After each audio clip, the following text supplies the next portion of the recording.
नमस्कार, महीनान की खास पेशकश में आपका बहुत बहुत स्वागत है। मैं हूं आपके साथ संदीप ग्रोवर और आज चर्चा का विषय है एलआईसी को लेकर आज दो खबरें हैं। एक तो इनके चौथी तिमाही के नतीजे आए हैं, उस पर खास तौर पे बातचीत करेंगे और उसके साथ साथ खबर ऐसी है कि ये लाइफ इंश्योरेंस में बड़े पैमाने पे काम करते हैं, लेकिन अब ये हेल्थ इंश्योरेंस में एंटर करने की योजना बना रहे हैं। तो इन दोनों पर विस्तार से चर्चा करते हैं। एबे 24 की चौथी तिमाही में देश की सबसे बड़ी इंश्योरेंस कंपनी भारतीय जीवन बीमा निगम यानी एलआईसी के मुनाफे में सिर्फ 2.5% की ही बढ़ोतरी हुई है। Q4 में कंपनी का मुनाफा 13,762 करोड़ रुपए रहा, जो कि पिछले साल की समान अवधि में 13,421 करोड़ रुपए था। मैनेजमेंट ने कहा है कि वेज रिवीजन यानी वेतन बढ़ोतरी के चलते मुनाफे की ग्रोथ पर असर हुआ है। कंपनी की सॉल्वेंसी रेशो बेहतर हुई है, वीएनबी मार्जिन 17% रहे, नॉन पार सेल्स का हिस्सा बढ़ा है, 18% के पार पहुंचता हुआ दिखा है और ग्रॉस एनपीए में भी इस बार जो तिमाही के नंबर आए हैं उसमें इंप्रूवमेंट देखने को मिला है, वो बेहतर होते हुए दिखे हैं। इसके अलावा खबर ये भी है कि कंपनी हेल्थ इंश्योरेंस कारोबार में उतरने की तैयारी कर रही है और इसके लिए कंपनी की अधिग्रहण का रूट अपनाने की योजना है। कंपनी के चेयरमैन सिद्धार्थ मोहंती ने खुद कहा है कि वो इसके लिए किसी बेहतर कंपनी की तलाश में है। दरअसल फरवरी 2024 में पार्लियामेंट्री कमेटी ने सरकार को कॉम्पोजिट इंश्योरेंस लाइसेंस देने की सिफारिश की थी, जिससे इंश्योरेंस कंपनियों के खर्चे और उसके साथ साथ जो रेगुलेटरी बर्डन है, इन दोनों में कमी आ सकती है। फिलहाल लाइफ इंश्योरेंस कंपनियों को हेल्थ इंश्योरेंस से जुड़े बेनिफिट्स देने की मंजूरी नहीं है, यानी कि लाइफ इंश्योरेंस कंपनियां हेल्थ इंश्योरेंस फिलहाल प्रोवाइड नहीं कर सकती हैं। तो अगर एलआईसी इस कारोबार में उतरती है, हेल्थ इंश्योरेंस में उनकी एंट्री होती है, तो इस कदम से कंपनी को कितना फायदा होगा, शेयरधारकों के लिए इसके क्या मायने हैं और अब इस शेयर में निवेशकों को क्या करना चाहिए, आइए इन सब पर बातचीत करते हैं। और इस पर बातचीत करने के लिए हमारे साथ एक खास मेहमान मौजूद हैं। कोलकाता से हमारे साथ मार्केट एक्सपर्ट संतोष कुमार सिंह जी जुड़ चुके हैं। संतोष सर, बहुत बहुत स्वागत है आपका सर मनी 9 पर। धन्यवाद धन्यवाद संदीप जी, मेरे को आपके शो में शामिल करने के लिए। सर पहले मैं आपसे नतीजों की बात कर रहा हूँ, फिर जो न्यूज़ फ्लो आ रहा है उसके ऊपर फोकस करेंगे। Q4 में सर इनका जो मुनाफा है महज 2.5% ही बढ़ा है। नंबर जो आया है उतना इंप्रेसिव नहीं रहा जैसा बाजार एक्सपेक्ट करके चल रहा था। मैनेजमेंट ने इसके ऊपर एक क्लैरिफिकेशन भी दिया है, लेकिन आप क्या वजह समझते हैं सर, मुनाफे पर ये जो दबाव देखने को मिला है, जो ग्रोथ धीमी रही है, उसकी क्या वजह है? देखिए, आप जनरली अगर देखेंगे तो इंश्योरेंस के कारोबार बहुत ज़्यादा अच्छे, मतलब अगर आप कोविड के बाद नहीं किए हैं, लेकिन अगर एलआईसी के खुद के नतीजों से अगर आप कंपेयर करेंगे और खुद के नतीजों पे अगर साल दर साल अगर देखें तो काफ़ी नंबर काफ़ी अच्छे दिखेंगे आपको। मतलब इन टर्म्स ऑफ प्रॉफिटेबिलिटी काफ़ी बढ़ी है। जिस तरह से इनके नंबर्स 2022 में थे, 4,000 करोड़ का मुनाफा था, 2023 में तकरीबन 36,000 करोड़ का, और इस साल जो है पूरे साल अगर देख लें 40,800 करोड़ का मुनाफा है। तो अपने लिहाज से अगर आप देखें, इनको खुद के पिछले नंबर से कंपेयर करें तो वो नंबर थोड़े ठीक हो गए हैं। और अगर आप क्वार्टरली नंबर्स को देखें, अगर टोटल क्वार्टरली नंबर्स में, तो लास्ट ईयर से बहुत ही कम मुनाफे बढ़े हैं, लेकिन लास्ट क्वार्टर से नंबर्स इनके बढ़ के आए हैं। और मार्च जनरली जो है वो क्वार्टर ऐसा होता है कि लोग जो है पॉलिसीज या इनके जितने भी सेल्स की जो भी लोग हैं, टीम है, वो ज़्यादा पुश करती है कि मार्च के क्वार्टर में, क्योंकि लोगों के टैक्स प्लानिंग होती है और उस क्वार्टर में इनको पुश किया जाए। और उस लिहाज से सीजनलिटी एक देखी जाती है इस पूरे बिजनेस में कि लास्ट क्वार्टर, मतलब मार्च के क्वार्टर, जनवरी फरवरी मार्च के महीने में ज़्यादा पॉलिसीज बिकती हैं। लोग टैक्स प्लानिंग ज़्यादा करते हैं और ऐसी आदत होती है कि लास्ट मोमेंट तक पोस्टपोन करते हैं लोग और फिर खरीदते हैं चीज़ें। नंबर्स थोड़े से लास्ट ईयर से थोड़े से ही केवल अगर ऊपर हैं, अदरवाइज अगर देखा जाए तो कंपनी ने मार्केट शेयर भी लूज किया है अगर आप टोटली देखें तो। लेकिन प्रॉफिटेबिलिटी के लिहाज से मुझे लगता है कि कंपनी अपने ही क्वार्टर्स, पिछले सालों के क्वार्टर्स में या पिछले सालों के परफॉर्मेंस में बेहतर कर रही है, प्रॉफिटेबिलिटी अच्छी कर रही है, तो उस लिहाज से ठीक है। और अगर आप दूसरी तरफ वैल्यूएशंस अगर देखेंगे तो काफ़ी रिजनेबली वैल्यूड है कंपनी। अगर दूसरी जितनी भी कंपनियां लिस्टेड हैं, अगर आप उनसे वैल्यूएशन के टर्म्स पे बात करेंगे, क्योंकि वैल्यूएशन जैसे हम एम्बेडेड वैल्यू कहते हैं। एम्बेडेड वैल्यू का मतलब जैसे कि हम अगर आप देखें कि बैंकों में हम बुक वैल्यू को देखते हैं, इंश्योरेंस कंपनी में एम्बेडेड वैल्यू को देखा जाता है। क्योंकि और सबसे आपको बता दें कि सबसे डिफिकल्ट एनालिसिस होती है इनके बैलेंस शीट को या इनके प्रॉफिट एंड लॉस अकाउंट को समझना, क्योंकि अब बिजनेस जो है कई क्वार्टर्स तक आते हैं इनके प्रीमियम, और कई सालों तक इवन आते रहते हैं प्रीमियम्स, और वो उस प्रीमियम पे बिजनेस की प्रॉफिटेबिलिटी निकालना, उसमें मोर्टेलिटी जाती है। तो ये हम्म। तमाम चीज़ों को देखते हुए लगता है कि काफ़ी डिफिकल्ट होता है इनके बिजनेस को एनालिसिस करना। तो हम्म। इसमें एक निकाला जाता है एम्बेडेड वैल्यू। एम्बेडेड वैल्यू वो वैल्यू होती है बिजनेस की इनके, जो अभी तक जितने भी प्रीमियम जो है इन्होंने कर लिखा, बिजनेस अभी तक कर लिया है, और जितना प्रीमियम आने वाले हैं, जो बिजनेस किया है उससे प्रीमियम आने वाले हैं, तो फ्यूचर इनकम उसमें एम्बेड हो जाती है, और वो सारी चीजें मिलकर एक एम्बेडेड वैल्यू बनता है। हम्म। और जनरली पूरे क्षेत्र में देखा जाता है कि जो एम्बेडेड वैल्यू है, अगर आप देखें जितनी भी प्राइवेट कंपनियां लिस्टेड हैं, उसमें 2 टाइम्स एम्बेडेड वैल्यू से ज्यादा जो है मार्केट कैप है। और एलआईसी का जो एम्बेडेड वैल्यू है वो तकरीबन 7,27,000 करोड़ के करीब का है, और हम्म। मार्केट कैप 6,50,000 करोड़, मतलब अपने एम्बेडेड वैल्यू से नीचे है। आपको ध्यान होगा कि जितने भी सरकारी बैंकें हैं अपने बुक वैल्यू से प्राय नीचे चल रही थी, लेकिन अब चूंकि मार्केट अच्छा हुआ है, हम्म। एनपीए रेजोल्यूशन हुआ, तो अब बुक वैल्यू के ऊपर चलने लगी हैं। लेकिन प्राइवेट कंपनियों जितना इनको वैल्यूएशन नहीं मिलता है। तो मुझे लगता है कि उस लिहाज से अगर आप देखेंगे तो valuation 0.9 times of its embedded value है, जो कि काफी अपीलिंग है कि यहाँ से काफी बड़ी तेजी इसमें हो सकती है अगर। हम्म। और फंडामेंटल्स चूंकि इनके सुधरते जा रहे हैं, प्रॉफिटेबिलिटी अच्छी होती जा रही है। तो आपने वैल्यूएशन की बात करी, मैं उसके ऊपर आऊंगा सर, लेकिन आप कह रहे हैं कि जो बाकी फंडामेंटल्स है वो इंप्रूव हो रहे हैं।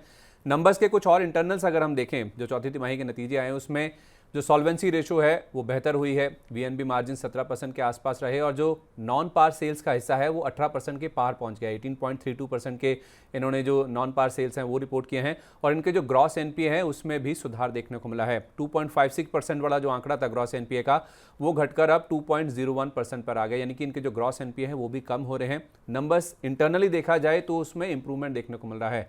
आपने कैसे रीड किया है सर इंटरनल्स को नंबर्स के? देखिए, मुझे भी लग रहा है कि जिस तरह से मतलब कहते हैं कि सरकारी कंपनियां बेसिकली इनएफिशिएंसी के शिकार होती हैं, क्योंकि इनके पास बड़ी जो है वर्कफोर्स होती है, और वो वर्कफोर्स उतनी इफिशिएंट नहीं होती है जितनी कि प्राइवेट कंपनीज में होती हैं।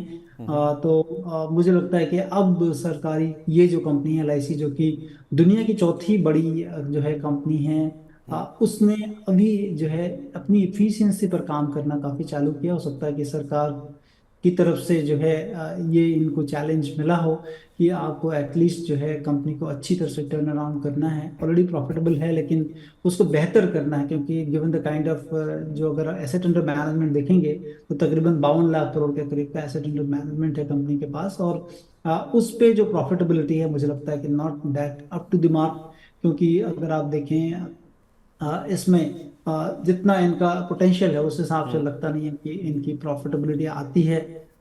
तो इसको उस पर इम्प्रूवमेंट करना है, और वो कर रही है कंपनी धीरे धीरे, जो है स्टेप बाय स्टेप चल रही है। तो अदरवाइज जितने भी आपने बताया कि वैल्यू ऑफ न्यू बिजनेस जो है, मार्जिन्स बढ़ रही हैं इनकी, वहाँ पर ग्रोथ हो रही है। लेकिन ओवरऑल मार्केट शेयर जो है अब वो थोड़ा सा खोया है इन्होंने। जनरली ऐसा देखा गया है, क्योंकि आप देखें कि पहले बैंकों के लिहाज से अगर बैलेंस में देखें तो बैंकों में एक तरफा सरकारी बैंकें थी, धीरे धीरे प्राइवेट बैंकें आई, तो मार्केट शेयर लूज करते गया, लेकिन ओवरऑल मार्केट भी इन द सेम टाइम बड़ा होते जाता है। तो मार्केट शेयर जरूर लूज करते हैं, लेकिन अपने ही नंबर्स इनके भी बड़े होते जाते हैं। जैसे अगर आप आज से 10 साल 15 साल पहले जाएं तो मारुति जो सिंगल लार्जेस्ट कंपनी थी, बहुत बड़ा मार्केट शेयर था, मार्केट शेयर लूज किया है। दैट डज नॉट मीन कि उनके नंबर्स खराब हुए हैं, और मार्केट आया, मार्केट पेनिट्रेशन होता है, लोग काफी आ जाते हैं, और अवेयरनेस बढ़ती है, सेल्स भी बढ़ते हैं। तो उस लिहाज से कंपनी मुझे लगता है कि धीरे धीरे रास्ते पर आ रही है। आप कह रहे हैं कि स्टेप बाय स्टेप ये इंप्रूव कर रहे हैं अपने नंबर्स को, अपने प्रॉफिटेबिलिटी को इंप्रूव करने के लिए। तो एक स्टेप ये और ले रहे हैं, इनका मार्केट शेयर लूज हो रहा है, लेकिन ये अब नए मार्केट में एंटर करने की योजना बना रहे हैं। कंपनी को लेकर अब खबरें ऐसी हैं सर कि अब ये हेल्थ इंश्योरेंस कारोबार में भी उतरने की तैयारी कर रहे हैं, क्योंकि अभी ये लाइफ इंश्योरेंस में ही, जैसे आपने कहा, दुनिया की चौथी सबसे बड़ी कंपनी है, लेकिन अब ये हेल्थ इंश्योरेंस में जाने की तैयारी कर रहे हैं, और उसके लिए ये अपना सकते हैं अधिग्रहण का रास्ता। इसके लिए कंपनी के मैनेजमेंट ने खुद ये कहा है कि हम किसी एक अच्छी कंपनी को तलाश रहे हैं जिसमें हेल्थ इंश्योरेंस कारोबार में उतरा जा सके। इनऑर्गेनिक रूट को एक्चुअली ये टैप कर रहे हैं इस कारोबार में उतरने के लिए। आप कैसे देख रहे हैं इस कदम को? क्या ठीक रहेगा सर हेल्थ इंश्योरेंस कारोबार में जाना, जिस तरह का स्केल है इनका लाइफ इंश्योरेंस कारोबार में? देखिए, हेल्थ इंश्योरेंस जो है, मुझे लगता है कि जैसा मैं देखता हूँ जितनी भी कंपनियां लिस्टेड हैं, अगर आप देख लें, ICICI Lombard, New India Assurance, Star Health, Go Digit, उसके लिहाज से प्रॉफिटेबिलिटी में थोड़ा सा इशू डेफिनेटली रहता है इनके, क्योंकि हेल्थ इंश्योरेंस तो बिजनेस उतना ज़्यादा प्रॉफिटेबल नहीं होता है। अगर टोटली अगर आप देखें, जैसे कि हेल्थ इंश्योरेंस वाली जितनी भी कंपनियां हैं, वो केवल हेल्थ नहीं प्रोवाइड करती हैं, वो उसके साथ जनरल इंश्योरेंस जिसे हम कहते हैं, नॉन लाइफ एक प्रोडक्ट होता है, जिसमें कि ज़्यादा पैसे आते हैं। और अगर आप देखें दुनिया में जो सबसे बड़े जो इन्वेस्टर हैं, वॉरेन बफेट, और उनकी जो जो है बर्कशायर जो हैथवे कंपनी है, वो कंपनी अगर आप देखें तो नॉन लाइफ में है और काफ़ी अच्छा करती है। और नॉन लाइफ में सबसे बड़ी चीज़ होती है कि आप जो है अंडर राइटिंग करते हो, किसको अंडर राइट करना है नहीं करना है, उसकी आपको एक महारत हासिल होनी चाहिए, क्योंकि आपको सब्जेक्ट पता होना चाहिए। Subject quite different from life, और सीजनलिटी का जो चक्कर नहीं रहता वहाँ पर। इकोनॉमिक साइकिल डेफिनेटली प्ले करता है, आपको कहाँ करना चाहिए कहाँ नहीं करना चाहिए। तो वो एक बड़ा प्ले है। मुझे लगता है कि अगर इनको वो चीज़ें नीतिगत तौर से मिल जाएं तो वो ज़्यादा इम्पोर्टेंट होगा। और या तो हो सकता है कि सरकार की ही जो कंपनी लिस्टेड है, नेशनल इंडिया इंश्योरेंस, या फिर GICRE बोल के एक कंपनी लिस्टेड है, हो सकता है कि उसमें कुछ चेंज हैं हों। तो ये सारी चीज़ें हैं, और वहाँ पर अगर आप देखें तो वहाँ पर वैल्यूएशन के मायने एकदम अलग होते हैं। हम लोग उसको, क्योंकि जनरल इंश्योरेंस या हेल्थ इंश्योरेंस का बिजनेस 1 साल का होता है, 1 साल के बाद पूरी पॉलिसी नई होती है। लाइफ इंश्योरेंस जो है कंटिन्यूअस एक पॉलिसी होती है, जब तक जो है वो आदमी जिंदा है, या जब तक वो पॉलिसी की प्रीमियम पे कर रहा है। लेकिन हेल्थ इंश्योरेंस को 1 साल का कॉन्ट्रैक्ट पूरा माना जाता है, फिर कॉन्ट्रैक्ट रिन्यू होते हैं। तो इसके वैल्यूएशन, इसमें एम्बेडेड वैल्यू नहीं होता है, इसमें हम जो है आप कह लें कि रेवेन्यू से जो है कितने टाइम्स मार्केट कैप चल रहे होते हैं, और आपकी प्रॉफिटेबिलिटी कितनी है, और रिटर्न ऑन इक्विटी आप कितना लेकर आ पा रहे हो, उस हिसाब से करते हैं। लेकिन बहुत ज़्यादा जो है लाभ मुझे नहीं लगता कि हेल्थ इंश्योरेंस बिजनेस में होगा, जब तक कि आप पूरा जनरल इंश्योरेंस का प्लेटर नहीं ले पाते हैं। तो आप कह रहे हैं कि हेल्थ इंश्योरेंस में कोई बहुत बड़ा बेनिफिट या बहुत बड़ा इनको मुनाफा आ जाएगा, ऐसी कोई गुंजाइश नहीं है। लेकिन फिर भी अगर हम एक मार्केट साइज को समझने की कोशिश करें तो 2022-23 के अंत तक जो आंकड़े सर मैं देख रहा था उसके मुताबिक 2.3 करोड़ पॉलिसीज थी, जिसमें 55 करोड़ इंडिविजुअल्स कवर्ड हैं। सरकारी योजनाएं भी हैं कुछ जो कि सरकार चलाती है, उसमें करीब 30 करोड़ लोग कवर्ड हैं। और ग्रुप इंश्योरेंस कवर्स को भी अगर हम देखें तो उसमें करीब 20 करोड़ के आसपास का आंकड़ा है। तो LIC के एंट्री से सेक्टर में ग्रोथ बढ़ेगी, कम होगी, या किस तरह से इम्पैक्ट होगा इस पूरे सेक्टर पर, और LIC को इससे क्या फ़ायदा होने की गुंजाइश है, जिस तरह का पेनिट्रेशन है और जिस तरह का मार्केट साइज है, ग्रोथ की गुंजाइश है इस सेक्टर में? और देखिए, मैं अभी जितनी भी कंपनियां लिस्टेड हैं जो मेरे संज्ञान में हैं, ICICI लोम्बार्ड, GICRE कह लें, स्टार हेल्थ, या न्यू इंडिया एश्योरेंस, या गो डिजिट बोल के अभी लिस्टेड हुई है कंपनी। अगर इन तमाम कंपनियों के रेवेन्यू को देख लें तो लास्ट ईयर में जो रेवेन्यू दिया है 1,29,000 करोड़ के करीब है, जो कि टोटल बिजनेस का है। लेकिन अगर आप LIC के साथ जाते हैं, और पेनिट्रेशन जो हेल्थ इंश्योरेंस की अवेयरनेस जो है काफ़ी कम है, और वो भी शहरी इलाकों में ज़्यादा है, यहाँ पे ज़्यादा लोग लेते हैं। और LIC चूंकि एक पैन इंडिया प्रेजेंस है, गांव गांव तक पहुंची हुई जो है कंपनी है, और यहाँ से लीवरेज ज़्यादा हो सकता है। और सरकार का जो उद्यम है, नेशनल हेल्थ का जो मिशन है उनका, उसमें जो हो सकता है कि इनकी बड़ी भागीदारी हो, और वो जो है एक बढ़ चढ़कर जो है ये कंपनी काम ले सकती है। और बहुत बड़ा मार्केट है जो कि इंडिया, पैन इंडिया में, और सस्ती सर्विसेज अगर मुहैया कराई जाए तो डेफिनेटली जो है उसमें एक बड़ा मार्केट पाई ये ले सकते हैं। Chances are there. लेकिन सरकार भी इसमें अगर हेल्प करे, क्योंकि उनकी बहुत सारी स्कीम्स हैं, उनके थ्रू अगर जाए, क्योंकि गांव में, रूरल में सबसे बड़ी चीज़ है कि इनकम लोगों के पास या कैश फ्लो उस लिहाज से नहीं है। सरकार की बहुत सारी स्कीमें चलती हैं जो कि अभी दी जा रही हैं, 5 लाख तक के जो है इंश्योरेंस बेनिफिट दिए जा रहे हैं। तो एक प्लेटफॉर्म जरूर जो है, क्रॉस जिसे सेलिंग हम कहते हैं, वो डेफिनेटली कर सकते हैं। प्रॉफिटेबल कितना होगा ये टाइम विल टेल, क्योंकि ये बिजनेस में थोड़ा सा प्रॉफिट कम है लाइफ इंश्योरेंस के अलावा के चलिए, जैसे भले ही कम है। अब भले ही हेल्थ इंश्योरेंस में जैसे सर आप कह रहे हैं कि प्रॉफिट कम रहता है, उतना बड़ा मतलब गुंजाइश नहीं है कि मुनाफा बहुत तेज़ी से बढ़ जाएगा अगर ये एंटर कर भी लेते हैं। लेकिन सर एक चीज़ जो मैं पढ़ रहा था, जिस वजह से कॉम्पोजिट लाइसेंस देने की बातचीत की जा रही है, जो पार्लियामेंट्री कमेटी की सिफारिश भी दी गई है सरकार की, और सरकार को जो दी गई है, जो कि माना जा रहा है कि शायद मानी जा सकती है, जब नई सरकार आएगी वो कॉम्पोजिट लाइसेंस दे सकते हैं। उसमें दो बातें कही गई हैं सर। एक तो इनके जो लाइफ इंश्योरेंस कंपनीज हैं उनके जो खर्च हैं वो कम होते हुए दिखेंगे, और दूसरा जो रेगुलेटरी बर्डन है, जो रेगुलेटरी बोझ है, वो भी इनके ऊपर कम आता हुआ दिखेगा, जिस वजह से हो सकता है कि इनका जो मुनाफा है वो इम्प्रूव होता हुआ दिखे।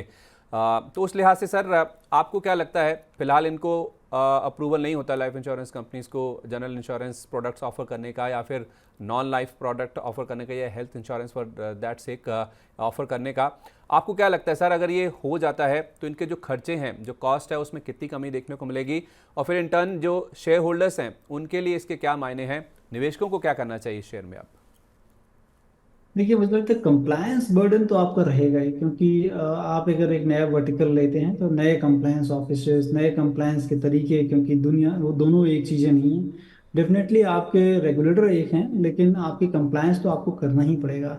और कंप्लायंस का cost over a period of time कम नहीं हुआ है। संदीप जी, आप अगर आप किसी भी बिजनेस में देख लें, क्योंकि हम लोग जितना कंप्लाइड होते जा रहे हैं और जितनी ट्रांसपेरेंसी लाना है, तो उसमें आपके खर्चे तो कम होने वाले नहीं हैं, दैट इज फॉर श्योर।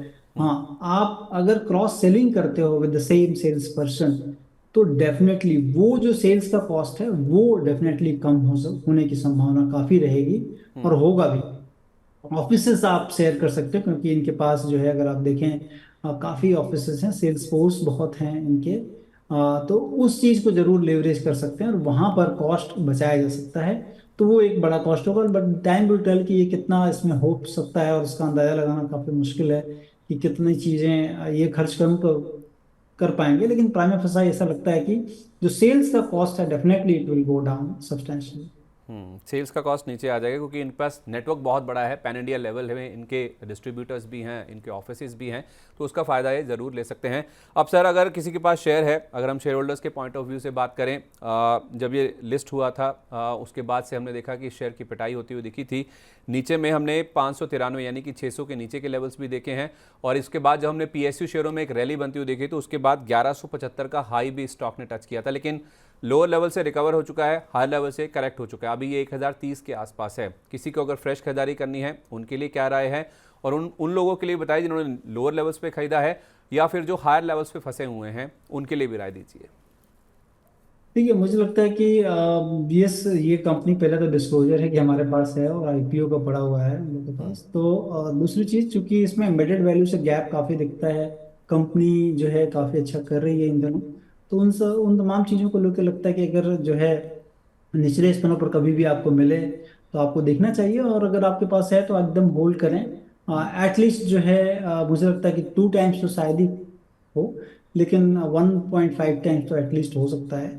तो यहाँ से भी सब्सटेंशियली 30-40% से उछाल देखने को मिल सकते हैं तो इनसे। जिसको फ्रेश खरीदारी करनी है सर, वो इन्हीं लेवल्स पे ले ले, या थोड़ा वेट करे करेक्शन का?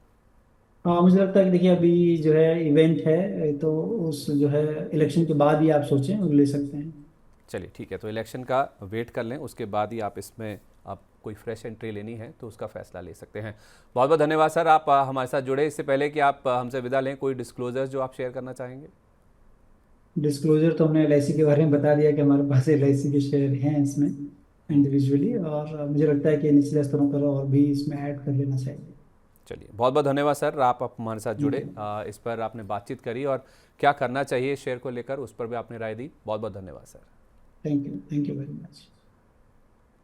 चलिए, तो ये थी LIC पर विशेष चर्चा, जिसमें हेल्थ इंश्योरेंस कारोबार में कंपनी उतरने की योजना बना रही है, पर इससे प्रॉफिटेबिलिटी में बहुत बड़ा इंप्रूवमेंट देखने को मिलेगा, उसकी गुंजाइश तो कम नज़र आती है, संतोष कुमार सिंह जी हमें बता रहे थे। लेकिन हाँ, इनके जो खर्चे हैं, क्योंकि क्रॉस सेलिंग कर पाएंगे, इनका पूरे पैन इंडिया में नेटवर्क है, अगर ऐसा होता है तो फिर इसमें इनके जो खर्चे हैं वो ज़रूर कम हो सकते हैं, जिससे आने वाले समय में इनके जो नतीजे हैं उसमें ज़रूर सुधार देखने को मिल सकता है। शेयर अच्छे वैल्यूएशंस पे हैं, इन लेवल्स पे, या फिर नतीजे आ जाएंगे जब चुनाव के, उसके बाद आप लोअर लेवल्स पे इसमें खरीदारी कर सकते हैं। 1000 रुपये के आसपास शेयर ट्रेड कर रहे हैं, उनका मानना है कि 1500 रुपये तक, यानी कि 1.5 गुना की वैल्यू तक वो ये शेयर जा सकता है अपनी एम्बेडेड वैल्यू के लिए। तो उस लिहाज से लंबी अवधि का नजरिए रखें और आप इसमें कर सकते हैं निवेश, आपको हो सकता है अच्छा खासा मुनाफा। तो इसी के साथ इस खास चर्चा में आज के लिए बस इतना ही। मुझे दीजिए इजाज़त, नमस्कार।